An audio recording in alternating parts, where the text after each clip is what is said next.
Welcome to a new episode of Super Powered Fancast. This is Darren. On the final episode of 2024, I had the pleasure to interview actor and producer Hilarie Burton-Morgan. Hilarie is producing, alongside her husband Jeffrey Dean Morgan and their Mischief Farm production company, the upcoming horror comedy Bloody Axe Wound from writer-director Matthew John Lawrence, who previously directed Uncle Peckerhead, which is currently available on Prime Video. Bloody Axe Wound tells the story of Abby Bladecut, a teenager torn between the macabre traditions of her family's bloody trade and the tender stirrings of her first crush. And in the small town of Clover Falls, Abby's father, Roger Bladecut, has built an infamous legacy by capturing real-life killings on tape and selling them to eager customers.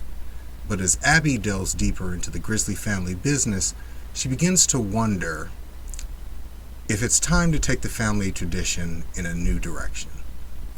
Bloody Axe Wound comes to theaters December 27th, and I got to talk to Hilarie about her love of the slasher genre, her love of practical effects, and her role as a producer.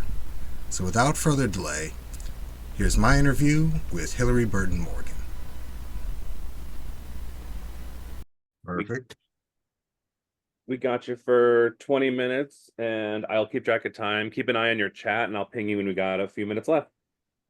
It's probably, I don't want to take up too much of your time anyway, but I appreciate the time that I have. Thanks for covering it. I Um, appreciate it.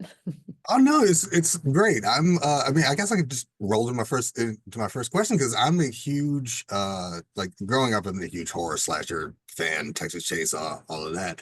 Yeah. But I was kind of wondering, like, what about this story made you interested in producing it and in making it in the first place? Yeah, I mean, during the pandemic, my husband and I had, exhausted every movie on streaming. And so we were just looking at some rando shit. And we saw this movie, Uncle Peckerhead, and it was so weird, right? Have you seen Uncle I Peckerhead? have, yes. Right? I So have a show, so I see everything. I wanted to watch it because it was about like kids in a band, and I grew up around the music scene. And so I was like, yeah, I'll check this out. But the mix of that kind of time ambiguous nostalgic era Yeah. and the comedy, and then also this really horrendous practical effects, like Mm-hmm. slasher vibe, I loved it. And so we reached out to our filmmaker, Matthew John Lawrence, on Twitter. We were like, dude, do you have anything else? And he just sent us, a whole pile of scripts. And Bloody Axe Wound really stood out because it was the mix of, Jeffrey's experience as a blood and guts kind of guy. He has done so much horror, Yeah. with The Walking Dead, but also he's done a number of other kind of actiony movies, and this cartoony element, which obviously, his background with The Watchmen really played into Mhm. this. Um, and then my background's totally different. I did the teen drama route for a very long time, and so I understand teenage girls in a way that maybe he doesn't. So this script combined both of our backgrounds in such a nice way. And we took it to Shudder, which is a division of AMC, where he does The Mhm. Walking Dead. And I do a documentary series for Sundance, which is part of the AMC family. And they were just like, this is gross and cool. Let's do it. And I'll be honest with you, I was thinking about that as I was watching it because I was a teenager in the 90s, so I would watch like the 90s shows. I watched Oh, like Dawson's and the One Tree Hill and things like that. So just it was just kind of a weird I think that's why I enjoyed it so much. It's just kind of just like a weird mix of the two. Like you had really like great teen drama and then slasher comedy and just like the molding of them together. So I I I really enjoyed it and still do. It's one of the reasons why I wanted to talk to you about it. cool. But like beyond that, besides like Uncle Peckerhead, were there other kind of since you did kind of like a deep dive during the pandemic, were there any kind of other slasher films that were your favorites, like things that you liked a lot? Yeah, I mean, when people ask me what my favorite slasher film is, I say there's like a two era part to this. When I moved out of my house and went to college, I really enjoyed the Rob Zombie resurgence of like like Like House of Thousand horror. Corpses, like House of a Thousand Corpses, I loved at that time because I loved Rob Zombie. I thought he was so cool. But I also just, it was so pretty to look at, but it was grotesque. yeah, And I couldn't wrap my head around that. I was like, what is this dude doing? And everybody seemed to be having such a good time in that movie. yeah, It was absurd. And I enjoyed that so much. But if you go back to my high school experience, sitting in my friend Maureen's basement watching Sleepaway Camp on repeat and like all the sequels to it, I was obsessed with Sleepaway Camp. And only now as an adult can I kind of peel back the layers of why I was so drawn to it. But it did a lot of the things that we hoped to do in this movie. It had grotesque practical effects, right? That you mm, cringe but also laugh at. And those are yes, fun, it did. man. Those are Yeah, fun. It also had some social commentary because you're talking about these campers that are caricatures of like the Reagan era yuppies, hmm, they're assholes, killing them feels really good. hmm, But then also the end of the movie is a bombshell, and you've got this exploration of gender and how it's perceived in our culture. And that was so provocative to me. And so I was obsessed with Sleepaway Camp. yeah, and that's again kind of going back into the layers of Bloody Axe Wound is that you do find those there. I love the fact that the slasher elements are just kind of, it's there, That's people. the most normal part of the Yeah, movie. exactly. Yeah, people get killed in this town. Like, it's like no one's particularly safe. But then you have this character like Abby who, she's been wanting so much, to get her father's attention Approval. and Yeah. approval and just kind of wanted, and then she kind of, steps out of that into a new environment where she's there for a mission, but then she kind of starts finding another facet of her own humanity, and it's Yeah. like, okay, well, you know what, are these kids really that bad? And just kind of even the father falling back on those tropes is like, yes, they are. It's just it was so, there's so many different new things about it. And again, even going into, not to spoil it, but I actually love the twist at the end because I was really not expecting it, and I was just like, you know what, that's absolutely fucking perfect. That's Oh, exactly thanks. kind of how that shit ended. But just from a production standpoint, like you were talking about how, you all have a relationship with AMC, and Yeah. and Shudder's a part of it, but just how does like bringing that kind of movie to life like come into being? Like, were there any things you kind of had to overcome from a production standpoint? Like, I knew Oh my you guys God. had, yeah, well, I knew you guys had the relationship with the, with the filmmaker, and had a relationship with the studio, but like, were there any kind of things you were like, hey, we really need this, or this is something that's just not going to work if we don't have it? Yeah, no, this was, Jeffrey and I have been producing separately for about 10 Hmm. years. Um, this was a real test of everything we've learned over the decade and how to Yeah. navigate things because originally we were supposed to shoot the movie down south with a producing partner that I'd worked with on a number of projects, and because of, personal reasons, he couldn't do it anymore. So in the 11th hour, we came to my friend Mary Stuart Masterson here in the Hudson Valley. And she had brought me in years ago to work on the New York film tax incentive. And so we knew each other in the film world here in New York, but she'd launched a production company. And I was like, Mary Stuart, do you want to be production services on this? Do you want to produce this? She was like, baby, I've got you. Bring it home. You don't have to go down south. Just stay here. We'll shoot it at home. So that was a huge relief, but we were under a major time crunch. And so Mary Stewart came on board, which was the best thing ever because when we're telling a story about like cool girls in leather jackets in Hmm. high school, she's the OG from Some Kind of Wonderful. Yeah. Right? Her character As in as soon that as you said the name, I was like, is who I based Peyton Sawyer on in One Tree Hill. And mhm, then we hire Molly Brown to play Sam, and Sam's a very Peyton Sawyer-y kind of character. And so mhm. you have like generations of leather jacket girls coming together on this project that was very fun for us. Um, and so once we got her on board, we hit the ground running. It was doing location scouts with the director, making sure we could actually film it here and afford to film it here. It was working with the unions to make sure that because we're a certain distance from New York City, we could Mhm. afford to pay the Teamsters and things like that. Mary Stewart taught me a lot about that part of producing on this project.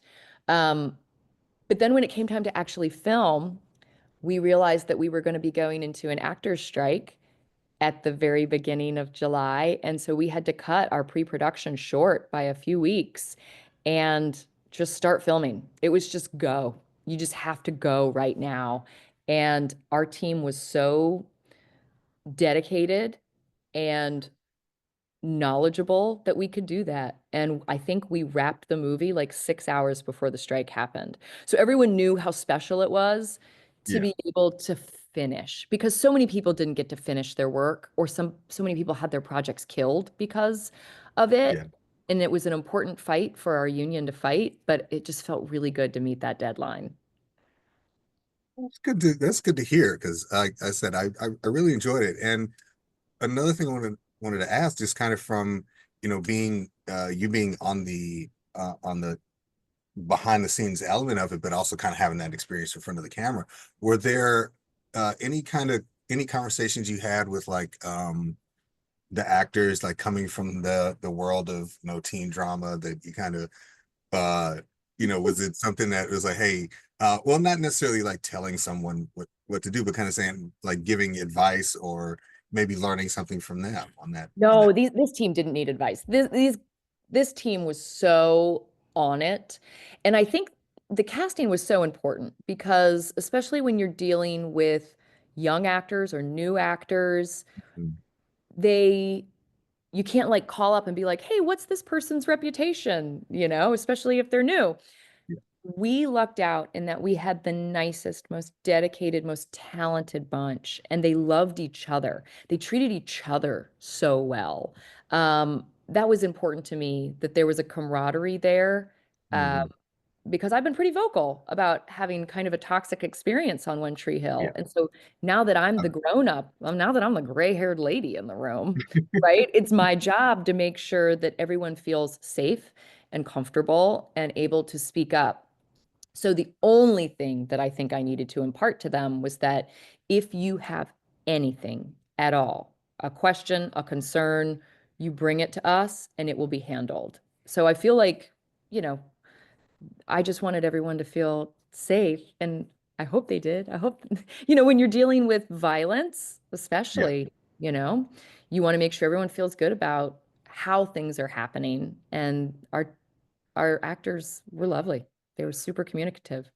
Yeah, and that comes across during the film, because even as dark as the subject matter is, I think at least I could see that people were kind of having fun with it because of the comedic parts of it, which is a really kind of thin line to walk. Like, because you can either make it like really just over the top horror, or it could be so broad in comedy that there's no scares at all. So I salute you all for Thank all of that. you. I thought it was great. But Thanks. are there I'm sorry, you're saying. No, no, our editor, Justin Chan, was incredible. He got just a huge dump of footage and Hmm. got it kind of in an order that wasn't necessarily working. And he was able to look at all the footage and be like, this is how this is supposed to play. And I just love that editor. He's incredible. Yeah. And are there any like other kind of genre films that you would love to produce or even direct or write in the future? Like because like slasher and horror is kind of like a big one to kind of dive into. Like, were Yeah. there there are other things that you'd love to kind of I mean, uh I'm a bitch. So I should just own it. I'm a bitch yeah. and I love feminist angles because I think men can also enjoy them too, right? My husband is definitely the guy that recommends female directors for all the things he works on and loves working with female producers. And he's a girl dad. And my husband's relationship with women in positions of power is something that I really respect about him and love about him. And so when I was able to have conversations with him about this script and this story and like why a teenage girl might not necessarily do this or do that, Mhm. it felt so good to be able to look at it through a female lens. Mhm. So the slasher field, I feel like more and more women are getting involved in it. Yeah. And that's important because obviously violence in our world isn't going away. And understanding it from the female point of view is, I think, an important step to undoing some of it in real life, right? What's scary Absolutely. to a woman isn't necessarily scary to a man. Mhm. And so being able to depict the little things that make our world threatening is important. So I love the horror genre. I love I love the kind of meta of this movie in particular because people have been like, "Oh, murders aren't happening in real life like this. There's not slashers in these towns." I'm like, yeah, dude, there are. And Mhm. everybody watches the news and pretends like they're scared of it and they're upset by it, and nobody does anything. So Yeah. don't pretend like you're offended by this movie. Right. Yeah, especially when like 10 years later you get like the Dateline special. Everyone's listening to the Yeah, podcast series that's about it. You it. listened to a 10-part podcast about this and said Yeah. it was Right. delicious. So spare me the antics. Um, yeah, but working with my husband, I think I could work in any genre with Jeffrey. Not every couple should work together, Mhm. and we work together so well. I love working with him. So yeah, now that we've done the slasher thing, maybe we'll do a kids movie. Who knows? We'll go do Mary Poppins or some shit. A slasher kids movie? Can you imagine? How inappropriate. I can, yeah, exactly. I can, and that's probably what scares me is that I can absolutely I imagine it. know. I got two kids, so I can absolutely imagine. Yeah, my kids Imagine. saw that movie Kick Ass and they were like, kids beating people up. This is incredible. Yeah. Like it's like my 10-year-old could be a terror. Yeah, yeah, man. You have to acknowledge their power, Yeah, and that's what it is. It's acknowledging the power of certain people in these movies. And so we acknowledge the power of the women in this movie. yeah. And that was important from the jump. And our actresses just absolutely sold it. Yeah, absolutely. And like I said, I really enjoyed it. Again, from just from a fan of the genre, it does so many great things that kind of remind me of one of the one why I love the genre, but also why the genre needs new blood. It needs to take new directions. It needs to do different things. And so I was grateful that it's there, and I was great, and I'm absolutely grateful to talk to you about it. Thank you so much. Thank you so much. I'm so glad that you liked it. I loved it. I really did. It's again, it's so fun and weird at the same time. And it was so many different things that I wasn't expecting. I've been, watching these movies for like 30 years, and it's always gratifying when there's something I wasn't expecting and it just kind of pops up there on the screen. And again, Thank the you. matter of fact element of, this just happens It was so does. it was so great. Like, yeah. We're not surprised. So I think there's a universe of Clover Falls where there's guys like Billy Burke and Jeffrey just running Mhm. around, having the time of their lives. And if our Yeah. girls can interrupt that, bravo. That's the world I want. Absolutely. Well, Hillary, thank you so much Thank for you. I really appreciate it. Thank Yeah, you. anytime, man. Have a great rest of your day. You too. Absolutely. All right. Um, I'll cut it from here, but Perfect. Oh, thank you so much. oh no, thank you. Like, thank you. Again, one of the reasons I do this is because I don't, I'm old enough now where I don't want to be that person that just talks about shit that I hate. Like, it just I takes feel you. this takes way too much time. So if I see something I really enjoy, or even from a premise, I'm gonna kind of like go after that and say, can I, at the very least, talk to somebody who's involved with it? Because I would love to understand what they love about it. Just can almost kind of reinforce the reasons why. Thank you. Well, it means a lot. Thank you. Thank you so much. Yeah, man. Merry Christmas. You too. Thank you very much. I'm gonna let you all get back to the rest of your day, and I got some cutting to do. Okay, great. Appreciate it. Have a good Thanks, one. You too. Bye. Bye. Once again, I want to thank actor and producer Hilarie Burton-Morgan for being on the final episode of this year. Bloody Axe Wound comes to theaters December 27th, and I highly recommend you check it out. I think it's a great take on the genre. It mixes grisly horror with really funny comedy, and you should definitely check it out. As for this episode, I want to know what you think. Let me know in the comments what you thought of the episode. And for other reviews and news and pop culture, horror, comics, things of that nature, you can check me out on superpoweredfancast.com. You can always email me, superpoweredfancast@gmail.com, to let me know what you think. And you can follow me on X at superpoweredfan. You can follow me on Blue Sky, Superpowered Fancast. You can basically find me on all the socials at Superpowered Fancast. So until next year, this is Darren for Superpowered Fancast, signing off.